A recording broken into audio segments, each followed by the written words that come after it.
Monday in the Arcane, session 3.0, because it's the best version, because it's Nathan's. With Deacon Bishop. So, you're playing Deacon Bishop? Yes. And you are a half-elf bard? Yes. Currently traveling with your father? Go ahead and just kind of tell me a little bit about the backstory from your perspective.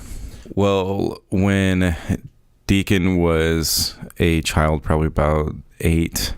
His family was traveling. They're traveling performers, but they're also known for being con men and thieves. And so people would get excited because it's like the carnival has come to town. They're like, like carnies. Like everyone's excited that they're there because there's going to be a lot of entertainment. But they also bring a little bit of crime with them. Like maybe somebody will lose some money on a bet, or someone will get pickpocketed, or their daughter will run off to join the troop. It's exciting but scary because y'all are the others. Yes, kind of like y'all are kind of the weirdos almost. I mean, you guys have weird talents. You showcase them, but you're also those strangers. Yes. Okay. And so when Deacon was a boy, some people from a town that they had just left caught up with them in the middle of the night, caught up with their caravan, and set them all on fire. And when it happened, Deacon was off in the bushes making a potty, as boys do in the middle of the night. And the only person to survive other than him was his father. But his father was severely burned down the left side of his body. Okay. I mean, he still is able to move his arms and stuff, but he's got burn scars. Yeah. Okay.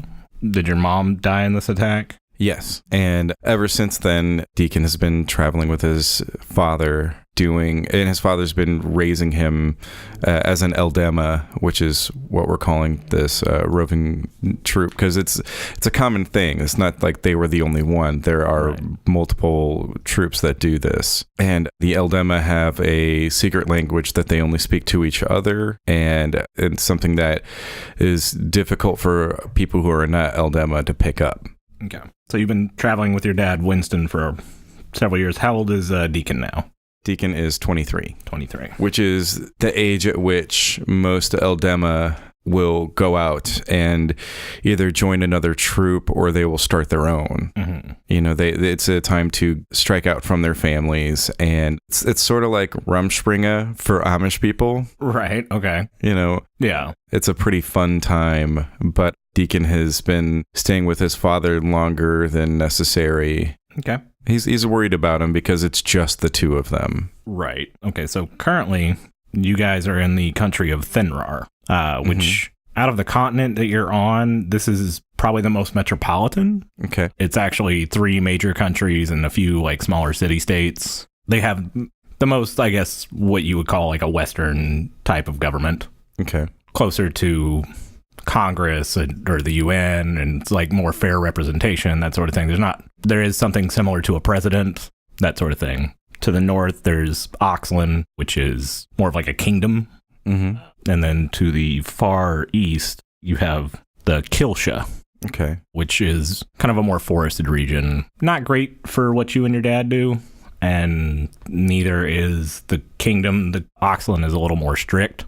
That's why y'all have been spending several years in this country. Okay. But pretty much officially get started right around here. So, Deacon, you and Winston have been hanging around in the country of Thenrar for several years. And you've noticed recently that, and your dad talks to you about this kind of frequently, that a little bit more heat coming down on you. You guys have kind of played out a lot of the towns you know of. You're starting to head east. And Winston, your father, kind of explains to you that maybe it's time to move on, let things cool down, let your faces kind of be forgotten. So you guys have been heading away from kind of the central part of the country, farther to where the other two neighboring countries meet, the border. You're still about a week away, and you're staying off the beaten path, but one night, Winston pulls you aside.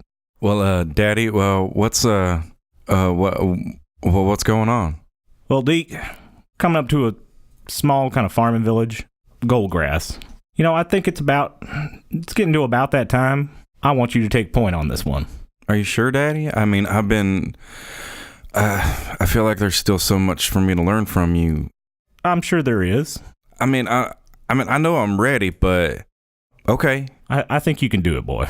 Okay, I'll get there. All right. I'm going to stay back.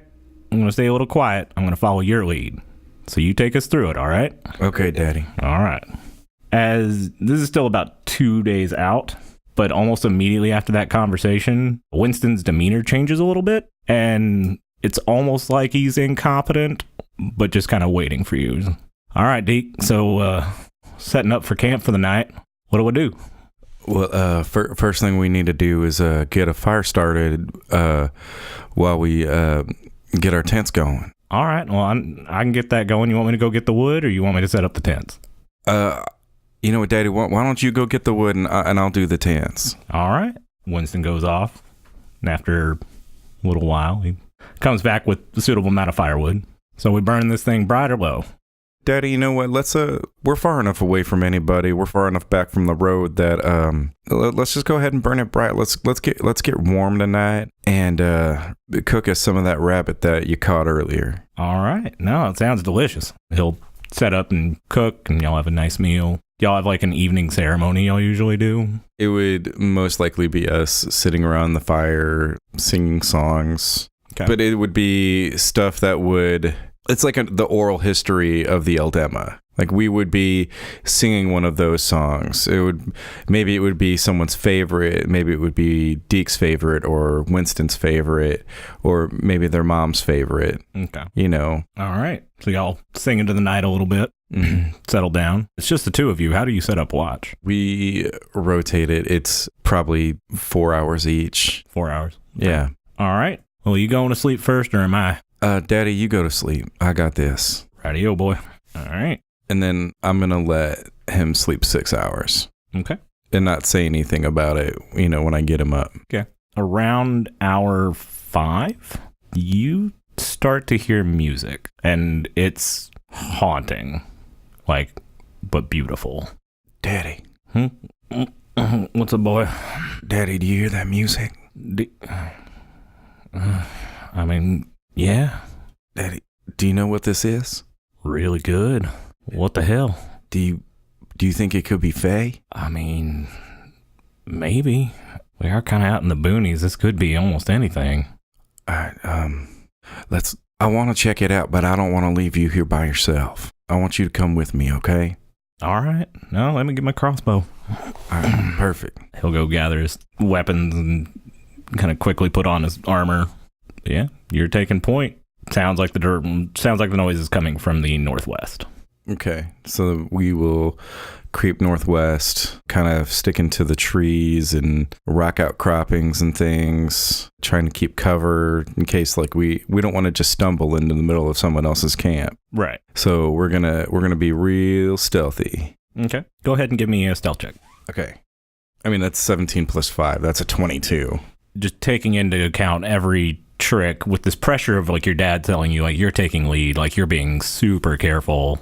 You're not really sure if your dad's messing with you or not, but you hear you can hear him behind you. He is being decently stealthy, but you do hear the occasional twig snap and stuff. But he's following probably about 15 feet behind you. Okay.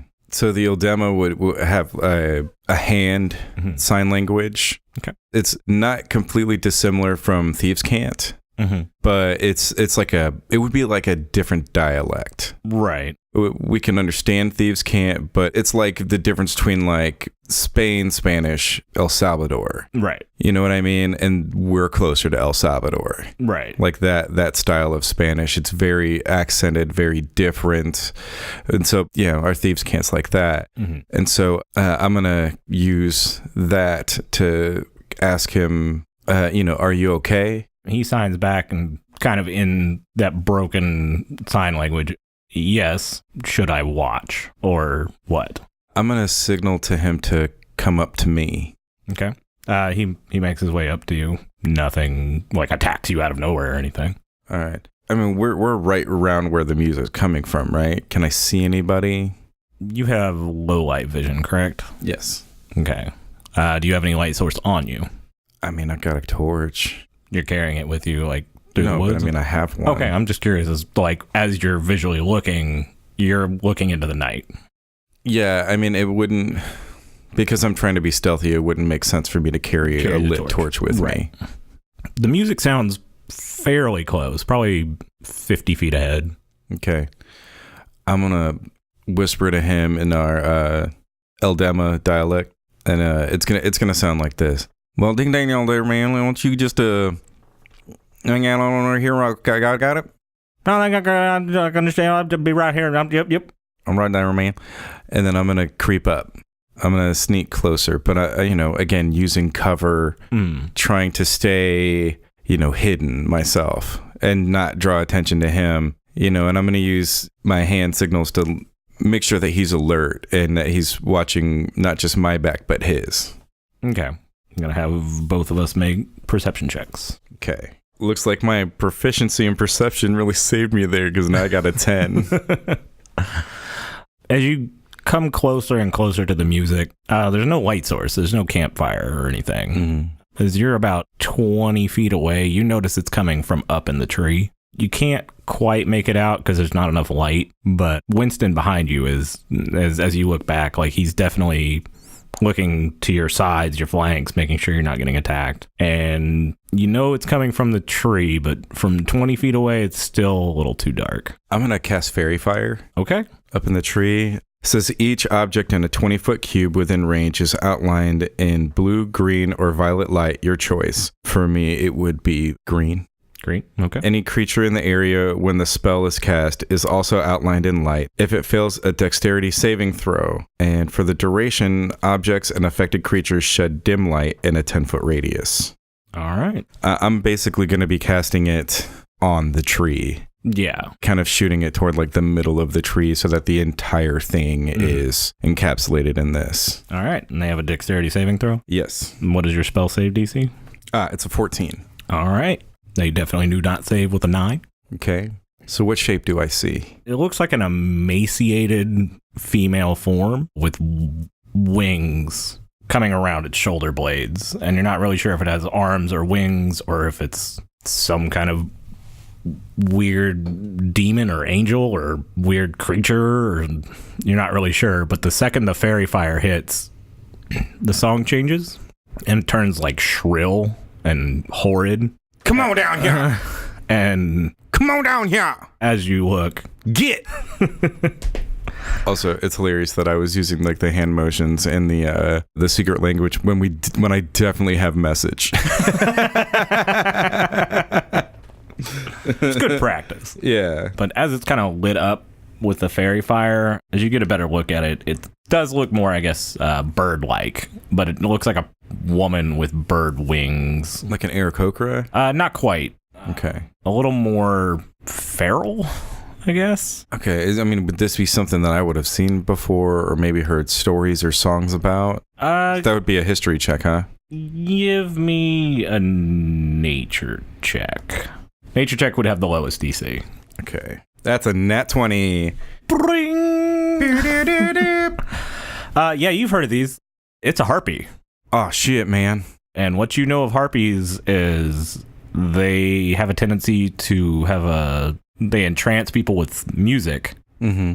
And they usually try to lead them into a dangerous situation. Like, they'll take them off of a cliff. Like, they'll lure a person with their song off of a cliff and then go gather their body off the rocks or something like that. Like, and eat it.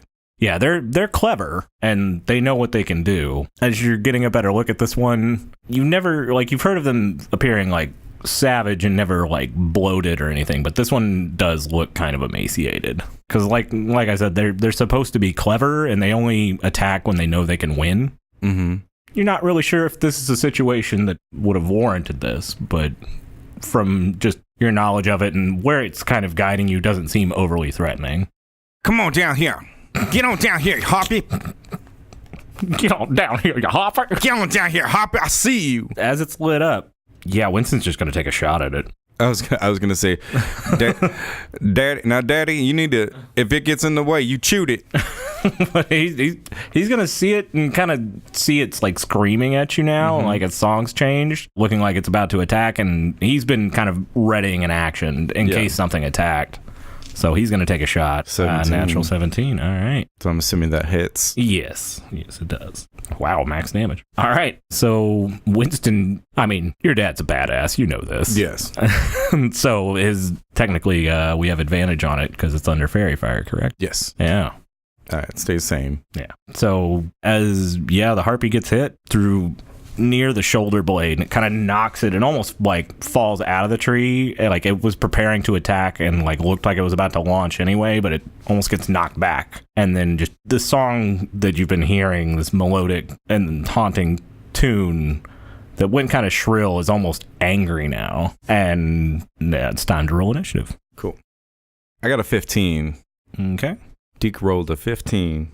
Deke rolled a 15. The harpies rolled a 14. And Winston rolled a 5. All right, so it's Deacon up first. You got a fairy-fired harpy in front of you that looks pretty hurt. I'm going to cast Tasha's Hideous Laughter. All right. It's a creature of your choice that you can see within range perceives everything as hilariously funny and falls into fits of laughter. If this spell affects it, the target must succeed on a wisdom saving throw or fall prone, becoming incapacitated and unable to stand up for the duration.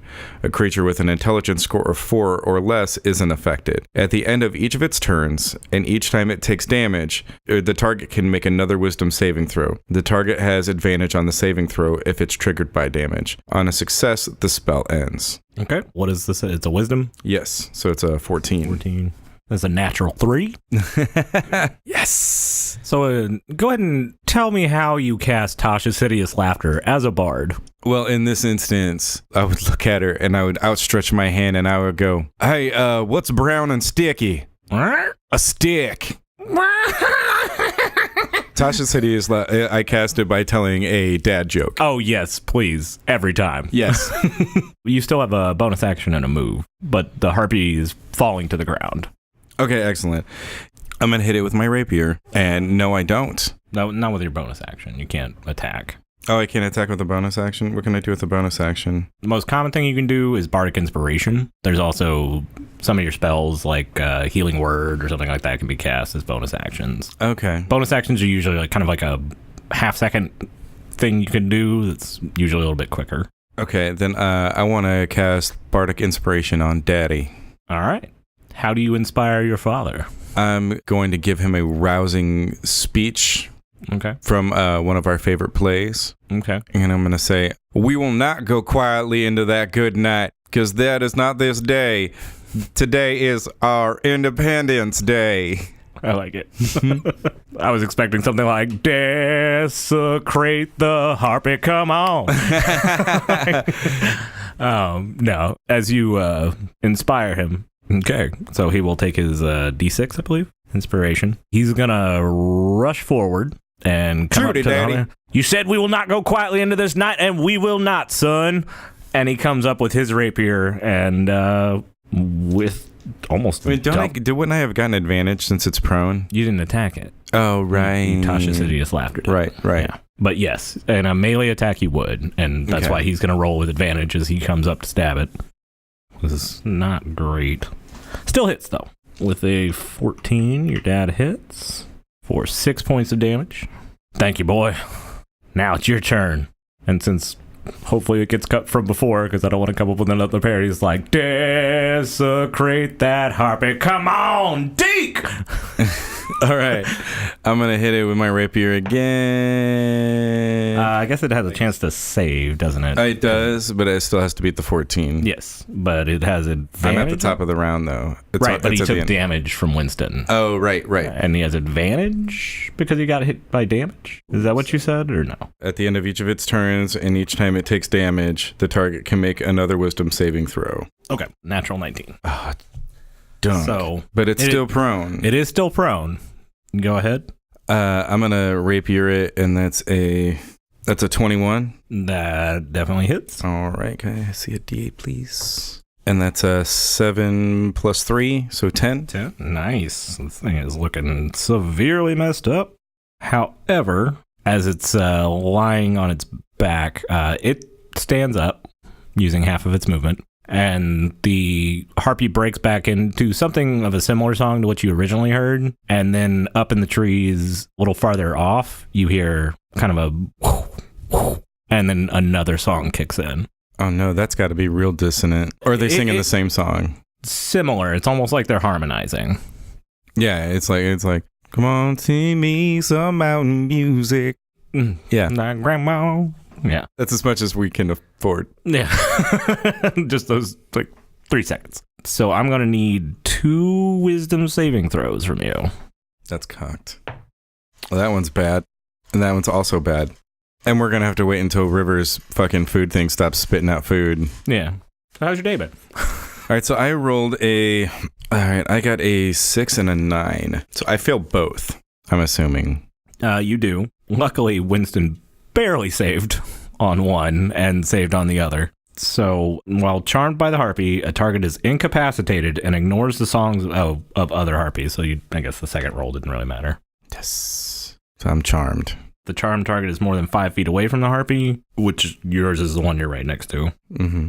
You can take a dash action to move towards the harpy by the most direct route. Can't basically lure you into, or if you are getting lured off a cliff or something, you get an extra save. Because I'm charmed. Yes. At the end of every turn, you can choose to break out of it. Okay. I love it, though. That does bring it up to Winston, who can now make out a second harpy figure from your current position about 30 feet away. Okay. And he's going to cast Sleep.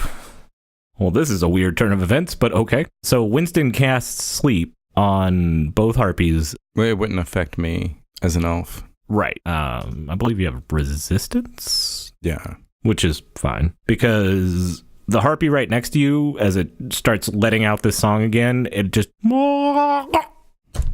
falls asleep and your charm ends. Like that one chick that's narcoleptic in Deuce Bigalow. Something like that. Yeah. Just falls asleep in her soup. Yep. Excellent. Jinx, you owe me a blowjob. High stakes, Jinx.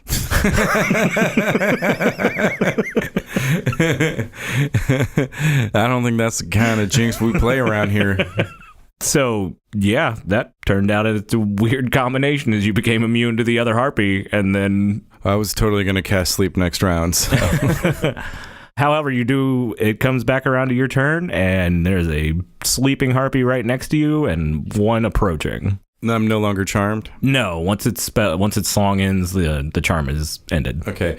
Now, but the one that's flying is still asleep, or is falling asleep, or what? It's still coming in towards you. So it did not get put to sleep? No.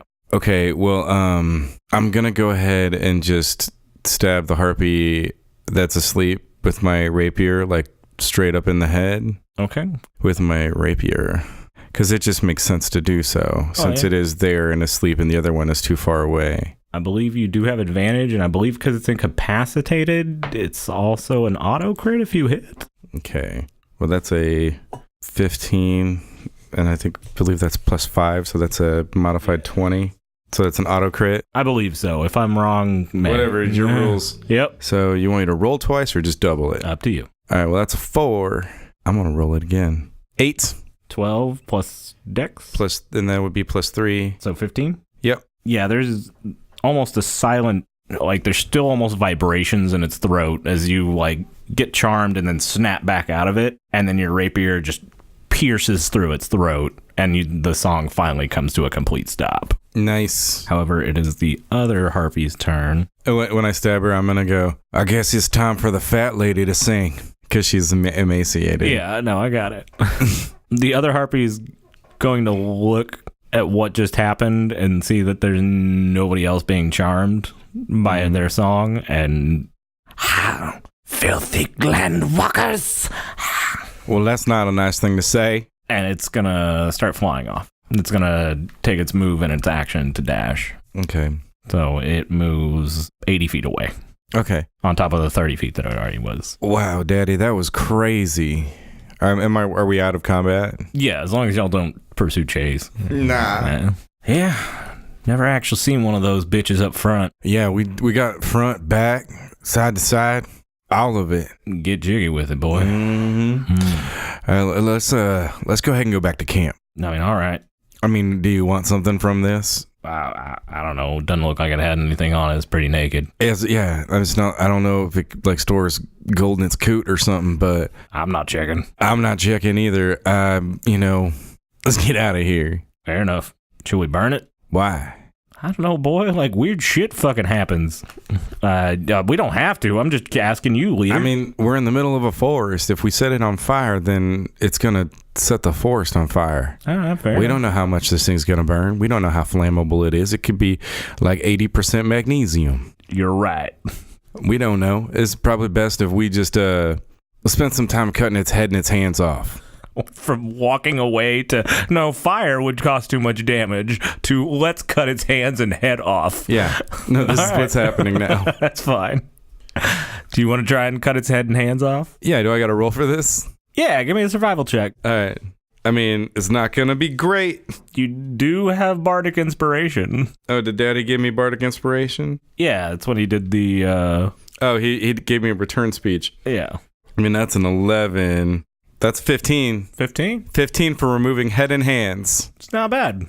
As you're cutting off the first hand, it's kind of messy. Once you learn about one hand, you learn like, oh, no, you want to cut like right at the wrist bone, and you get the other hand. Yeah, you got to break the bone to cut it. And the head's I don't have a saw. Not the cleanest, but it is there. So yeah, you have 2 harpy hands and a harpy head.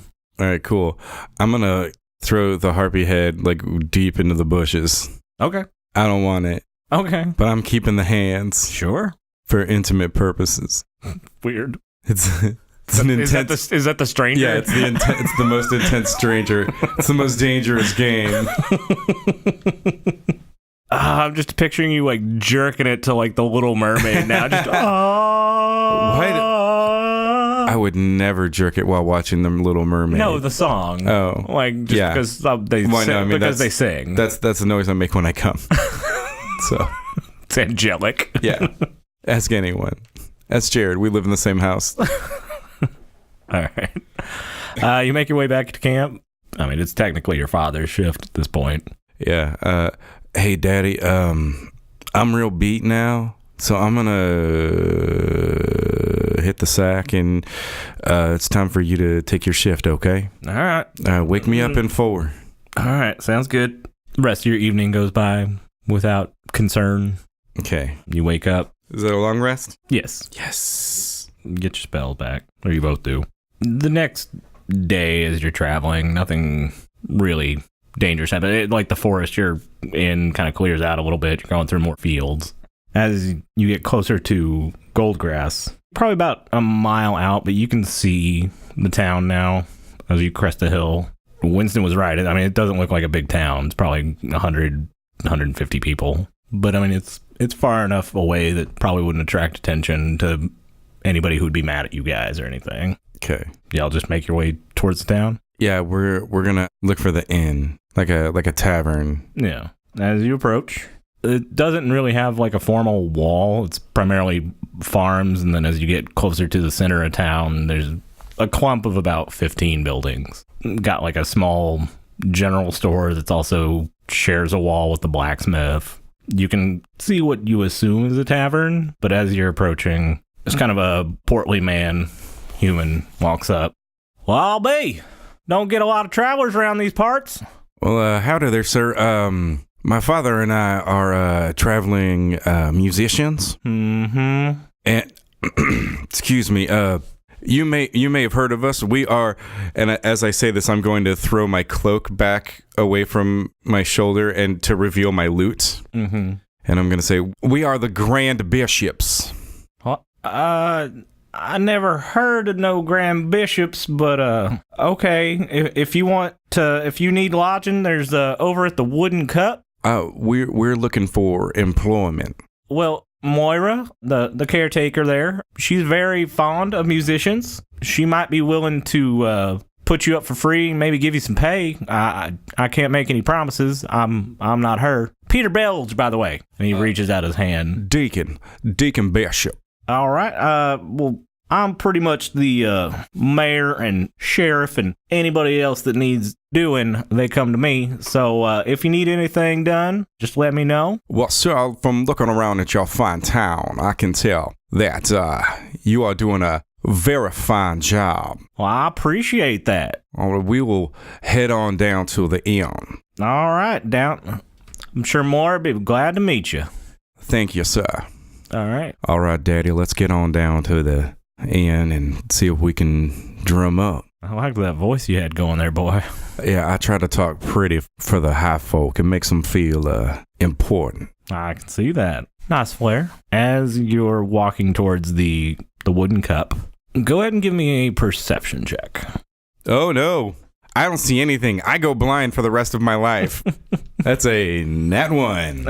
Crit fail. BD bong. All right, and you make your way towards the Wooden Cup. Just walking down the street. Like you're fucking Andy Griffin your way through, and like nothing bad happens in this town.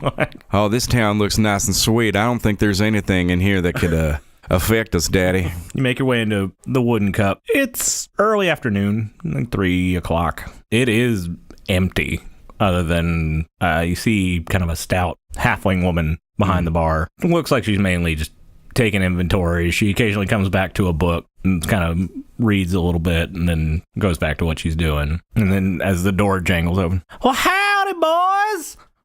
Welcome to the Wooden Cup. Never seen y'all before. Well, yes, ma'am. It is a pleasure to make your acquaintance. We are the Grand Bishops, and we are here to seek employment while we are staying in town. All right, well, come on in. I mean, I'm not necessarily hiring. I mean, I've got plenty of cleaning crew and everything. Madam, we are entertainers. Ah, musician folk. We also put on plays. I haven't seen a good play in a long time. But as you can see, there's only 2 of us, so we must do multiple parts. No, that's fine as long as you're good. Just looking for some entertainment. I like the cut of your jib, madam. I like the cut of yours, sir. Excellent. We are also looking for lodging. All right, well, tell you what. Why don't you play me a little sample? I'll see what I can work out as a contract. That sounds fantastic. All right, go ahead.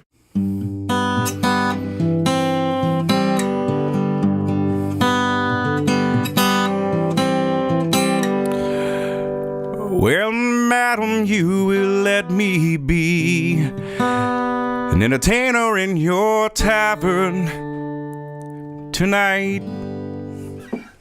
All right. That's what you get. No, that's fine. I'll give you a perform check with advantage for playing That's a 17. for real. That's 11. So 17. 17 plus 5. 22. 22. All right. As you do your little impromptu song about singing in her tavern, you just hear, "Oh, mighty fine, mighty fine." Thank you, madam. Tell you what, I'm going to see if I can get everybody in town to come watch you fellas. Oh, that will be appreciated. And I'll pay you 5 gold up front, and I'll give you room and board for the night. Stupendous. I mean, most folks start trickling in around a little after dusk, but we don't get a lot of travelers. So you know what? I'm gonna go see if I can drum up some business for myself. Here, why don't y'all take a couple drinks and I'll go get some spiced mutton. Y'all make yourselves comfortable real quick. Well, that sounds fantastic, madam. We'll just make our way, sit over by the fire. All right. So we take our drinks and go sit down by the fire. Okay. Me and Daddy. All right.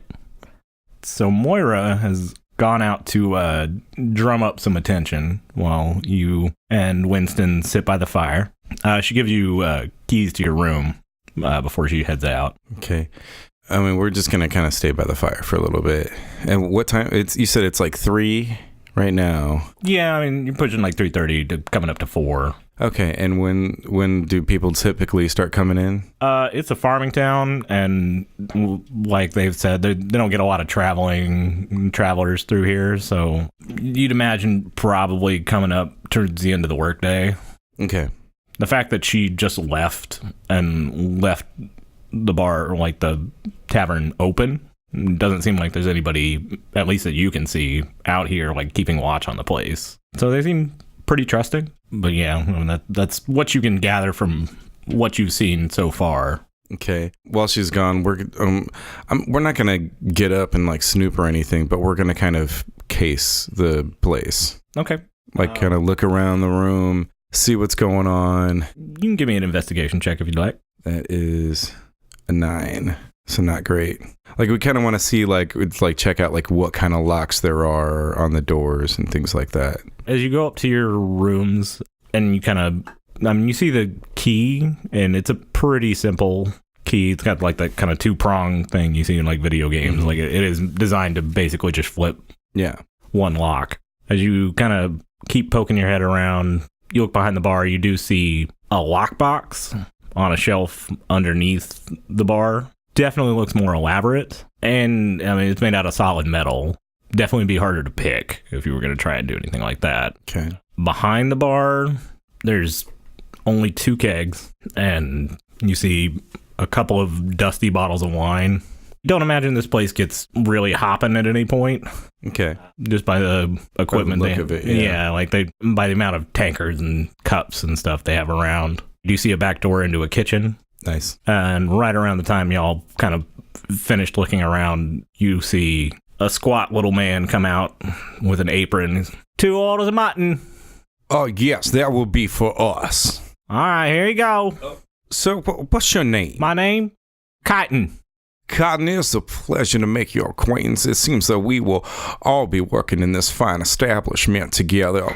They hiring new chefs? No, sir, we are entertainment. Oh, yeah, love me a good song.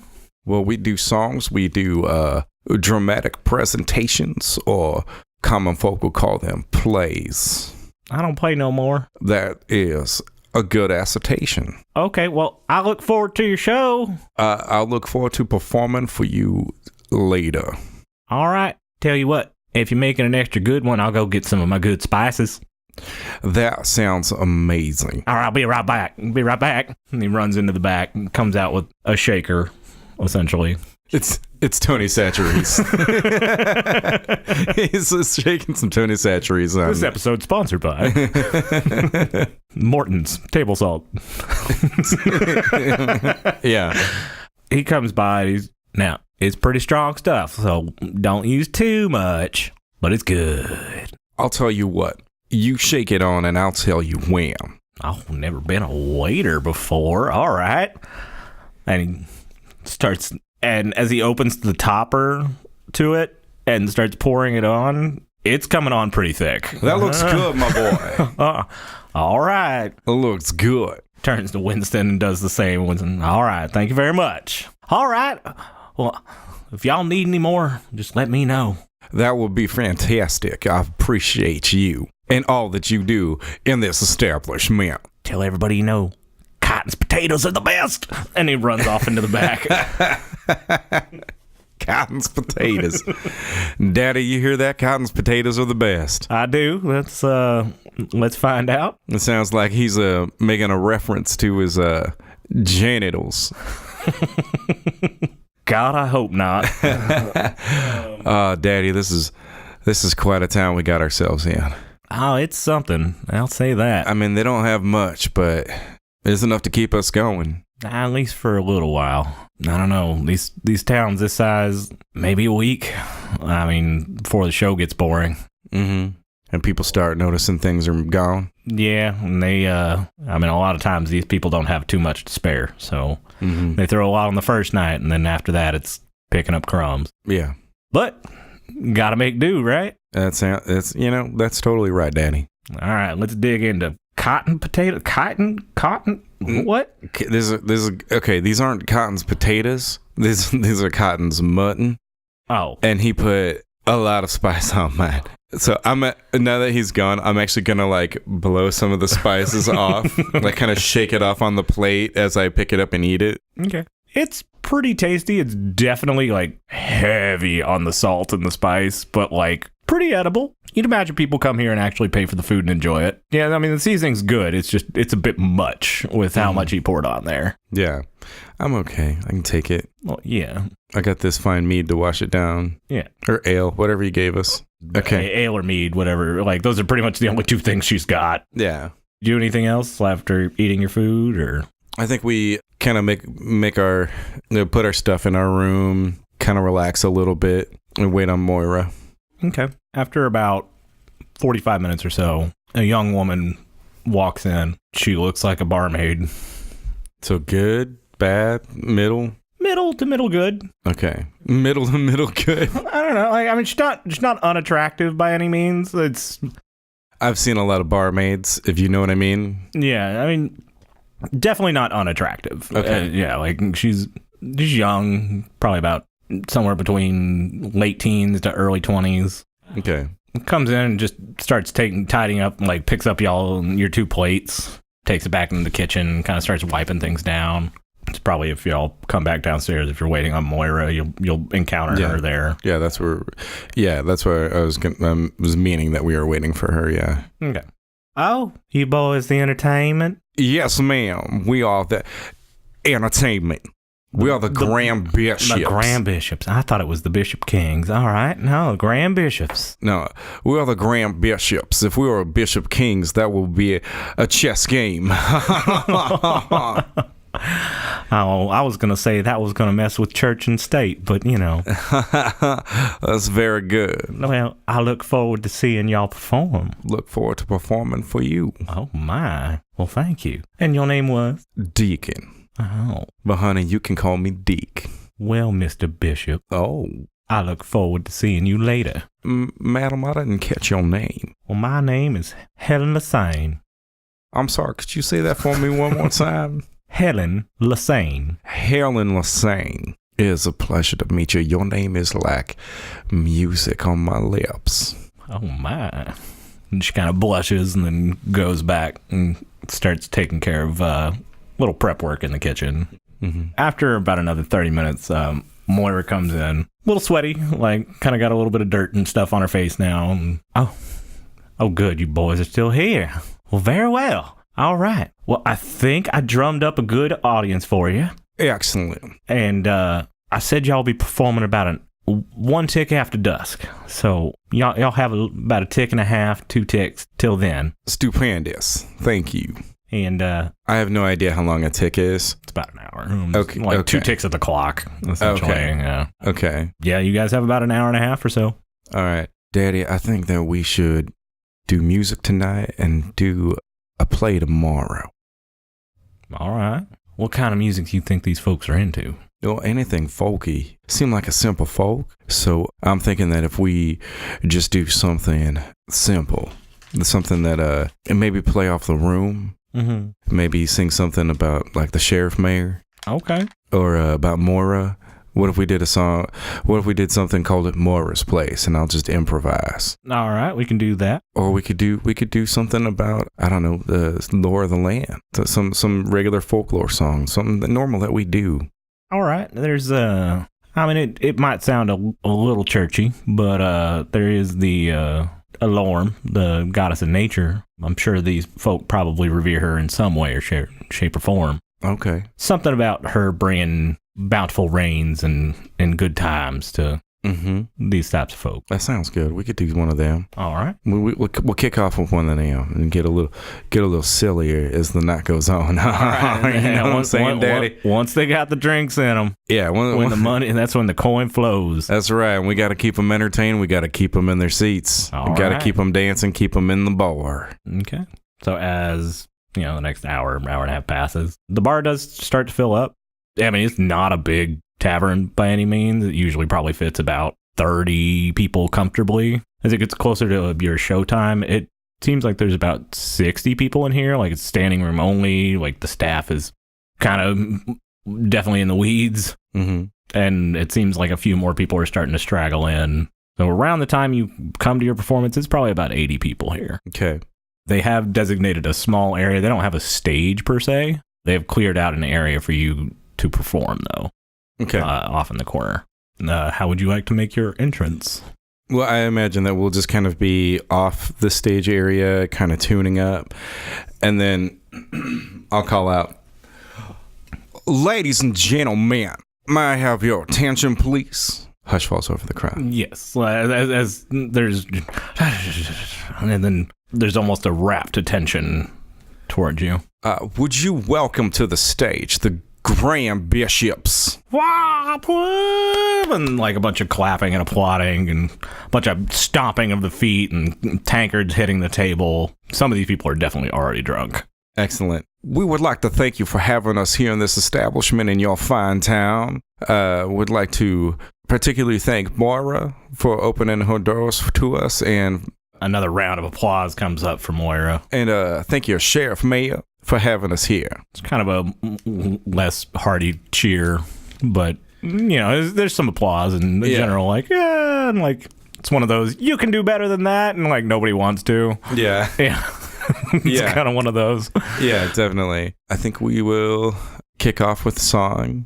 The one about, was it Alorum? Alorum, about bringing plentiful rains and making the harvest nice. And I'm not actually going to play one right now. No. I mean, it's basically Toto playing Africa. I don't know. Alorum, bless the rains down in gold grass. Gold grass. No. Alorum, bless the rain. No, y'all play it's kind of church hymny, but it's a little more upbeat. But since this is like an older, folkier song, this actually lasts about like, we don't just do like one verse or like 5 verses. We do like all 17 verses. Okay. After that one, like they like what you're doing. It's not quite a party, but y'all are good. Mm-hmm. So they're definitely paying attention now, and that was a long song, so they're another cup in. Yeah, but I imagine that it's a song that everybody knows and would sing along to. They do. They kind of start off strong for like the first 3 verses, and then they've never heard the rest of the song. They kind of die off, and they're like, "Oh yeah, that was a verse," and they kind of chip back in, and then it's like a Southern Baptist church where you always sing the first, second, and fourth stanzas, and you never know the third. Yeah, like they know it, but it's not embedded in their brain. But they enjoy it. Like this is their kind of music, and they appreciate that you're not playing anything weird. So there's almost like there's a little bit less tension of like, who are these strangers? Mm-hmm. And so you break into your next song. Yeah, we're gonna break into our next song, and this one's gonna be more of like a standard bar song, like a drinking song, because I assume that around this time, people who are less of the drinking sort are going to start kind of filtering out. So I really want to hit hard on those, unlike the drinking people, and do a drinking song, and then some of those people that are starting to filter out will come back in to be a part of the drinking and the drinking song. Okay, go ahead and give me a performance check on that one. Okay, with advantage. I mean, that's an 18. So you rolled an 18 and a nat 20. All right. Wasn't expecting that. But yeah, I would get a +5 too. Yeah, so a nat 20. No, nat 20 +5. All right. You pick a song that just kind of look to your dad and we're going to play. I'm just going to start playing it. I'm going to give him a look and start playing, and then he's going to immediately jump in because he knows how the songs go, because he taught them to me. Yeah. The ones that I didn't write. Right. And I mean, he gets up And while he's playing, like, he starts dancing around and doing, it's almost like a dance to the song, and starts doing that up in front of everybody. And then you see everybody almost in the bar starts dancing along and doing the dance. And it's Copperhead Road. I'm doing Copperhead Road is what you're saying. Yeah, I would imagine it's probably more Irish jiggy than that. But okay. Yeah, because I'm going to be playing the lute, and so I'm assuming he's going to be playing the fiddle. Yes. But we're both singing and harmonizing together. Yes. And you guys can almost barely hear yourselves because everybody starts singing along while they're dancing. And the bar staff's a little bit happy because it's kind of a reprieve from everybody just ordering a bunch. But they start smiling and getting involved too. Yeah, by the time you finish, like, everybody's got a little bit of sweat worked up on them. It's getting kind of hot in here just with all the movement activity, and this is not a large space. In this moment, I want to do a very melancholy song. Something that's heavy on the storytelling, because I want everyone to be enwrapped in the story. Okay. But it's, something that's sort of melancholy, but with a light ending. Okay. Something very dramatic, something very pretty, a tragic story, but that turns out happy in the end. Okay. And I want it to be something that they've never heard before. So this would be something that either me or Daddy wrote. All right. I'll say it's something you wrote. Okay. But before you get started, Winston stands up and kind of addresses the crowd. And, now, everybody remember, we are the Grand Bishops, and we are so honored to be performing with you tonight. And I am so proud of my boy, and I want him to take the lead on his own original. You got this, Deke. And take a D6 inspiration dice. Oh, yay. Well, I mean, it's performance, and I have a +5. So and you have an additional D6 now too. All right. But he's actually gonna strike up the first note and then start leading and kind of that melancholy tone that you were talking about. Well, he knows the fiddle melody. Yeah. So he's gonna kind of play that in the theme, and then I'm going to come in the very strong, like, strum, like nice slow strum, something in a 6/8, something that really rolls. Sure. Someone out there who does music is going to appreciate this. Yes. Yeah, Stacy's going to love this when she hears it. There we go. Go ahead and give me another performance check. With advantage. That's a 4, so that's not going to be it. That's a 3, so I guess it's the 4 plus 5 is 9. Fuck me. And 10, 11, 12. All right. Jesus. After all that talk. Well, I mean, I got a +5. I have +5 to performance. Yes, but your natural 20 from before totally fucked me now. So yeah. No, it everybody's more attentive. Like the DC's lower. Okay. Yeah, they're more apt to listen. Is it under a 12? I mean, it's a variable. Okay. How successful you were. You do see a lot of the crowd. Like starts off like it's a very kind of different tone from the rest of the show. And then you kind of see some shuffling of seats, and a good 20 to 30 people are like scooched in real close. Not quite on the edge of their seats or anything, but like just totally listening to every note and just nodding, and just see a few people start to like tear up a little bit. Behind that, another 10 are listening and, thinking this is good music, and kind of behind that, the rest of the crowd's like, oh, I guess the rest of the main show's over, and like they're kind of just enjoying themselves. They're not being disruptive, but they're not wholly paying attention. You do notice that Helen has basically come up to the front table closest to you and is just like very slowly serving drinks out to people, and like nobody's even really ordering, and she's just enraptured by you. I mean, of course. As your song comes to a close, there's applause. There's some coins tossed your way. How many? You walk away with an additional 9 gold, 52 silver, and 75 copper. That's good enough for this town. So yeah, I mean, you guys are probably pretty tuckered out from performing. Like, good to take a breath. Some of the people come up and just, that was mighty beautiful. And thank you, sir. That was great. Well, thank you.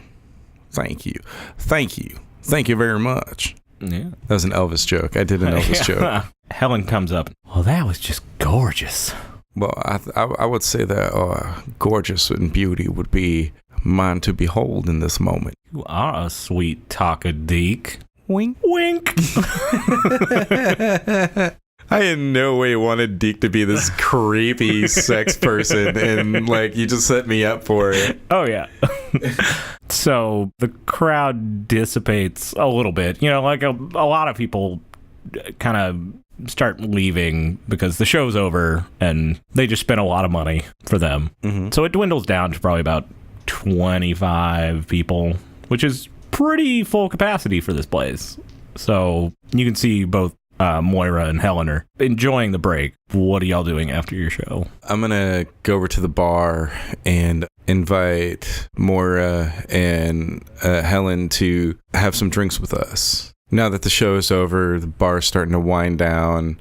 Why don't they sit down and drink with us? Oh, well, we might be able to do that in just a minute, honey. If you wait another half hour, it dwindles down to like 10 people, and people are okay with the staff just kind of hanging out at that point. So they'll sit down, and you and Winston are just sitting at bar stools. Are they behind the bar still? I mean, they do, as it's died off and people are drinking kind of less and less.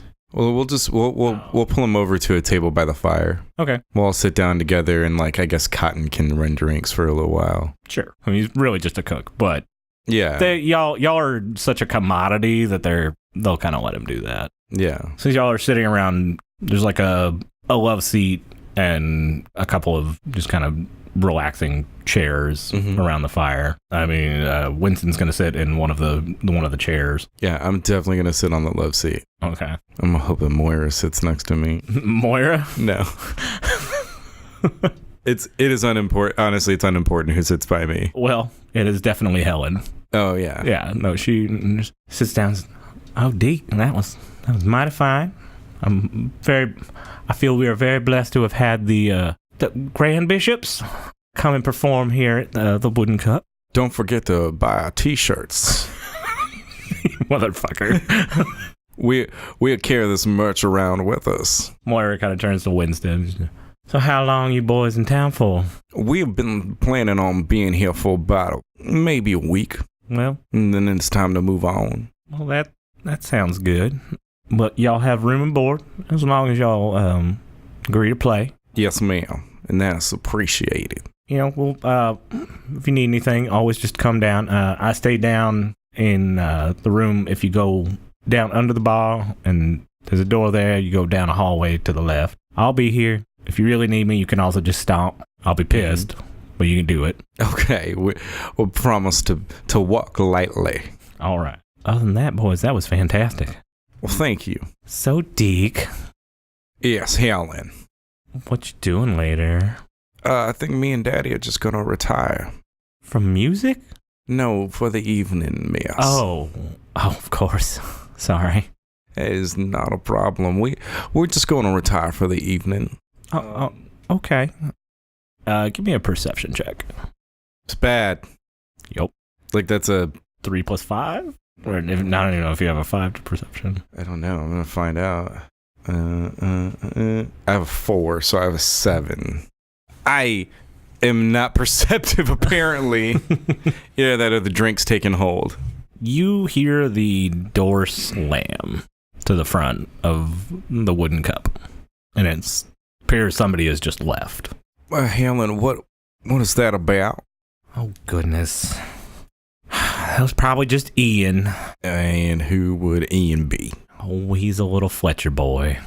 I'm pretty sure you could be more specific. Ian Collins does not understand that I am not interested. Have you told him? More times than I can count. So at least 14. Tried to keep it cool. This is a terrible joke that you are making. Excellent. Well, let's not push a look and make him too jealous. Not tonight. I mean, the boy's always gonna be jealous. Well, that's definitely a characteristic of a lot of boys. Men, on the other hand, do not get so jealous. Are you a man, Deke? Bishop? What's it like flirting with me? I'm so uncomfortable right now. No. I believe that I am, madam. But I believe that it is time for me and Daddy to retire. Will I be seeing you in the morning? That depends on you, Mr. Bishop. I mean, honey, I'm gonna be sleeping right upstairs in the same room as my daddy. So I will be down here in the morning for breakfast. What I'm asking is if you will be here in the morning for breakfast. I don't know. That's up to Moira. Well, she has gone to bed. Helen gets up, seems to go tidy up behind the bar real quick. Winston just looks at him. What do you think, boy? I think she's coming on a little strong, a little thick. Seems to be a good-looking girl. Oh, no, Daddy, she's a good-looking girl, don't get me wrong, but we just got into town, and I don't want to go breaking any hearts first night. That's good thinking. I don't want to break any hearts first night, and because if I do it first night, then remember what happened, what was it, 2 years ago, and that girl followed us out of town? Oh, yeah, back in Cliffsdale. Yeah, and we had to tie her up and take her home, and then like sneak her into our home, hogtied, and then leave. I don't want another repeat of that, because that girl came on just as strong as Helen. All right. I don't know why my other accent is slipping into this one. Helen. Nope, can't. I'm fucked. I'm fucked now. I fucked up my voice. I will leave that decision up to you. I know, Daddy. Remember, leave a bracelet on the door. No, Daddy. I'm gonna go take a walk, boy. Daddy. I'm looking around town. Daddy, you're leaving me to be a distraction. No, I'm just gonna go take a walkabout. You do what you want. You're telling me to be a distraction. You're the lead. I know, Daddy, but you are telling me that you are going for a walk, and what I want us to do is to go pretend to retire and wait for all the lights to go out, and then for us both to go case, which is a fairly normal thing for us to do. All right, son. We can play it your way.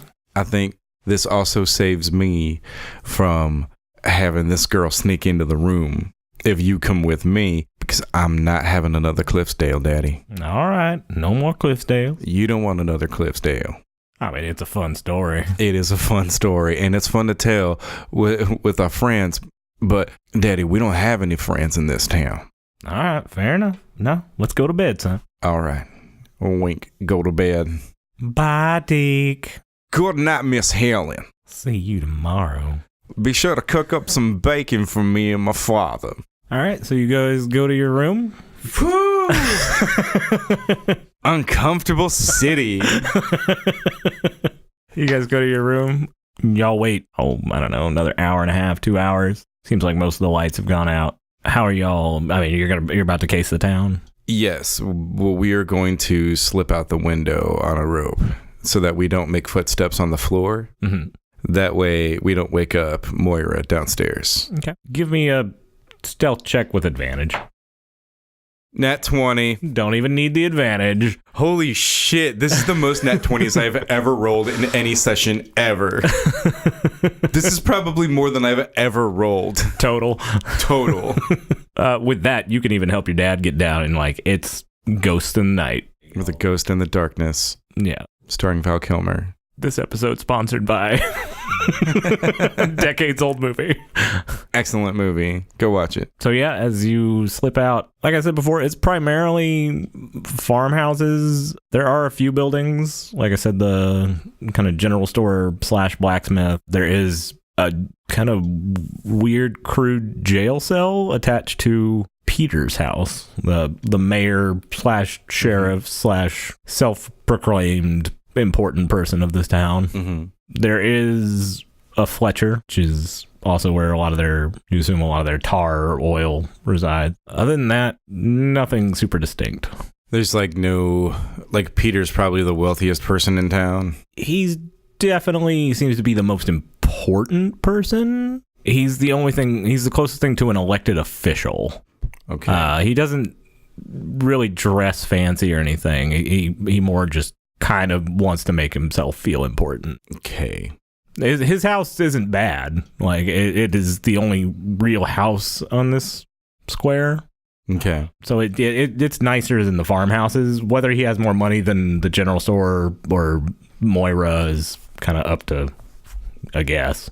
And what's the general store look like? As you walk up to it, there's a sign in common that pretty much just says Tim's. You assume some guy named Tim runs it. Okay.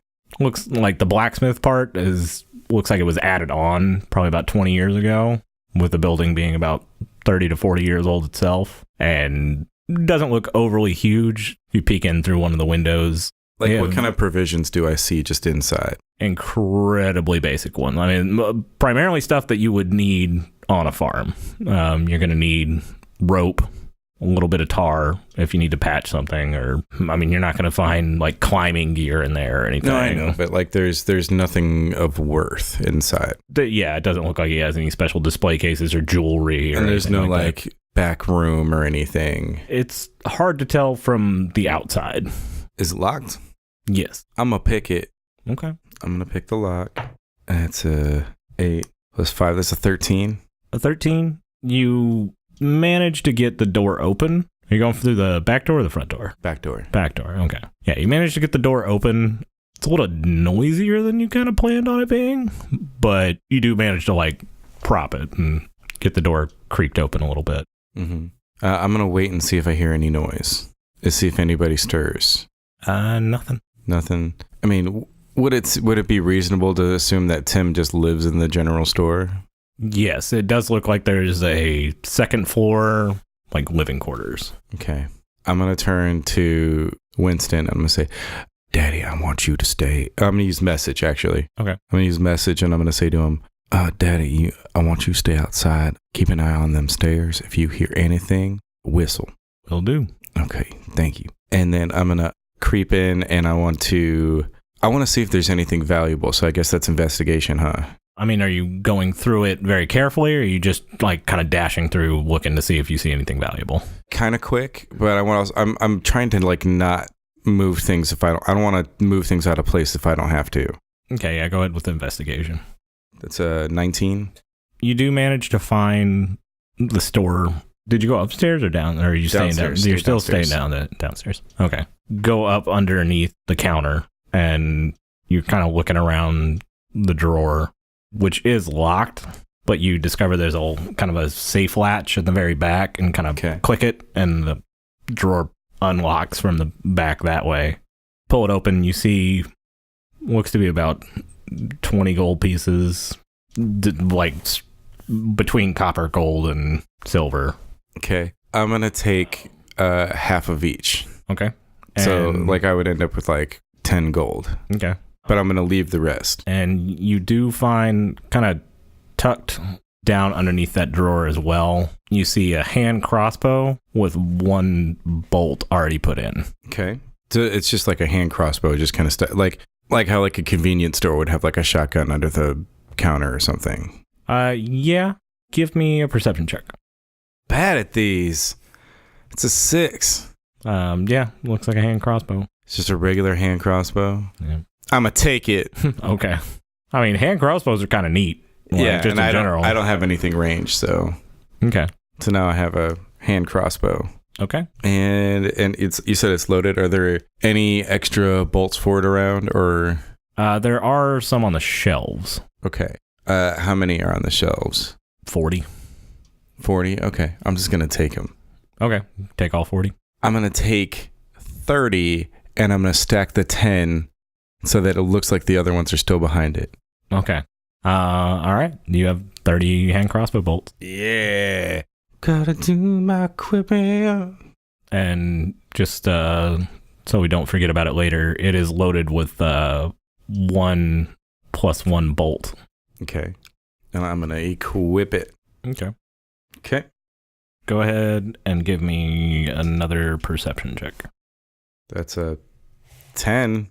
It's just enough. As you look out the front windows, as you're kind of like rifling through, grabbing all these bolts, you start to see like torchlight kind of starting to pass by, and you see a few figures carrying torches walking in the streets, and then you start to hear a little bit of shouting after that. All right, I'm going to sneak back out to the back door. I'm going to close the door and lock it back. Okay, and I'm going to say, Daddy, I saw some people out front going down the street with torches. Oh, that doesn't sound good. You think they have some kind of weird ritual they do in the middle of the night? I don't know, but it seems like they might be headed down towards Moira's. I think so.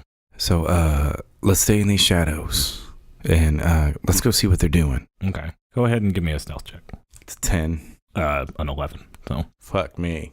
as you two get closer, you guys see people coming from both sides of the street. Look to be about 30 to 40 people deep. And they're headed to Moira's. Yeah, they're heading to the Wooden Cup. All right. We're just going to kind of stay back in the shadows. You do see somebody kind of, what's going on over there? And then Winston kind of turns to you and says, damn it. And then he casts invisibility on both of you. Excellent.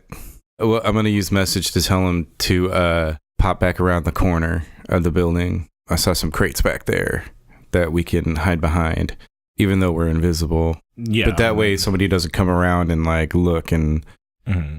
So you're coming to back around the building you're currently at, or back behind the Wooden Cup? Actually, let's go around behind the Wooden Cup. Okay. Kind of take your way around them. You hear Moira's voice inside just asking what the hell's going on. Kind of a lot of stomping as you guys approach. And you get close to your window and you just hear like dum dum dum dum dum as a bunch of knocking comes down. Now we know you stole Mrs. Smith's jewelry down by the river. Fess up, boys. Nobody here would have done that. I'm going to quickly climb up the rope and toss out our stuff to Daddy. Okay. And then climb back down the rope, and then we're going to run away into the night. Because the thing is that it doesn't matter if we stole that or not. I mean, we didn't, but they're not going to believe us. We are definitely scapegoats. Somebody took that as an opportunity. So my persuasion would have to be excellent to get out of this, because it wouldn't have to be deception. Right. So, and this is something that we've run into before. So we're going to just gonna go get our shit and run. Okay. All right. Well, you guys hoof it out. As you're kind of coming down, they do break down the door. They come in, they see your stuff's not there. They kind of look out the window. They don't see anything. And you hear them, scoundrels already left. God damn it. They kind of come trundling down. You do hear some chatter. Well, should we chase them down? Like, what's even the point? And you guys are gone. Yeah, we're gonzo. Okay. After y'all get a safe distance away, Winston turns to you. Not bad, boy. Well, I mean, I was hoping we'd be there at least another day or two before we cut out. Oh, of course. I mean, we always tell them we're going to be there longer than we plan to, but another day, and we could have had Moira's box too. Yeah, she was a nice lady, though. She was a nice lady. I didn't want to take all of it.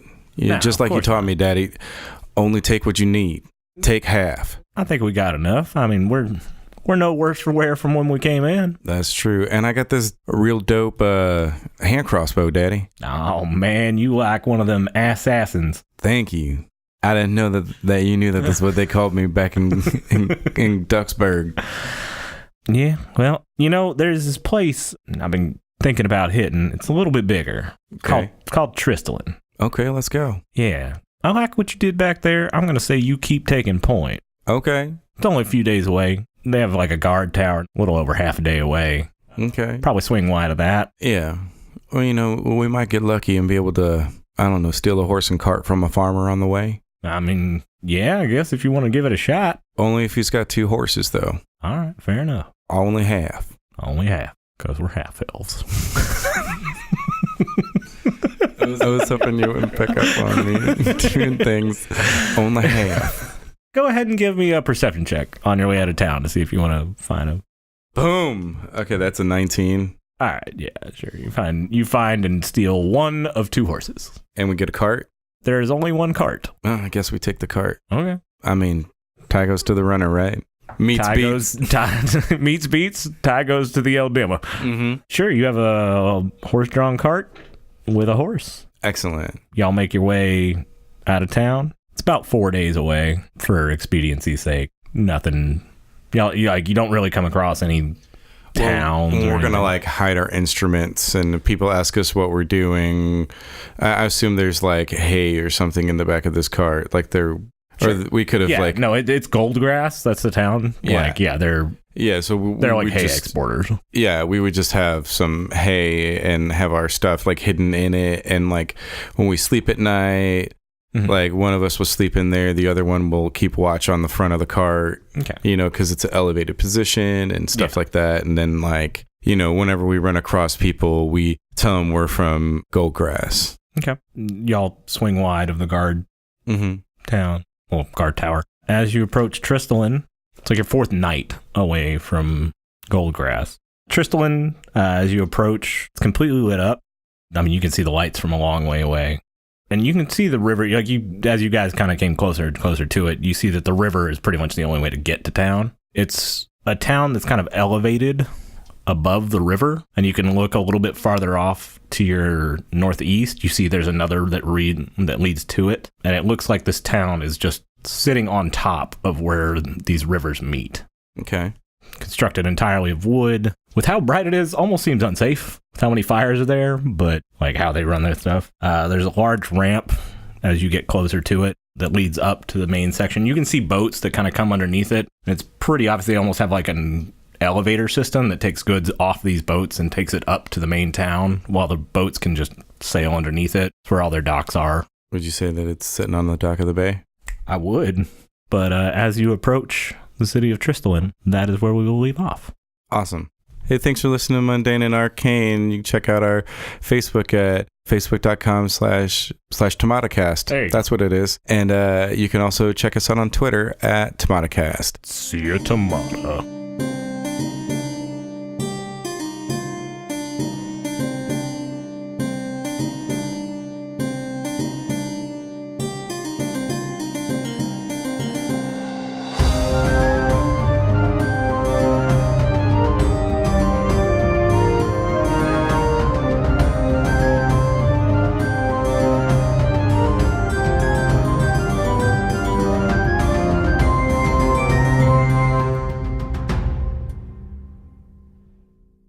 Dad, I'm hungry. Hi, Hungry. I'm Dad. The podcast where nerdy dads talk nerdy fads. We talk life, entertainment, and give advice to those who never asked for it. Like, anytime I do anything, my brother calls me a thought. What do I do? Or best college degree for a supervillain. So go smash that like button. Find us wherever podcasts live. Where's that, Jared? A magical place called the internet. Like Spider-Man and Elsa shipping videos. Dad, I'm hungry. Wait!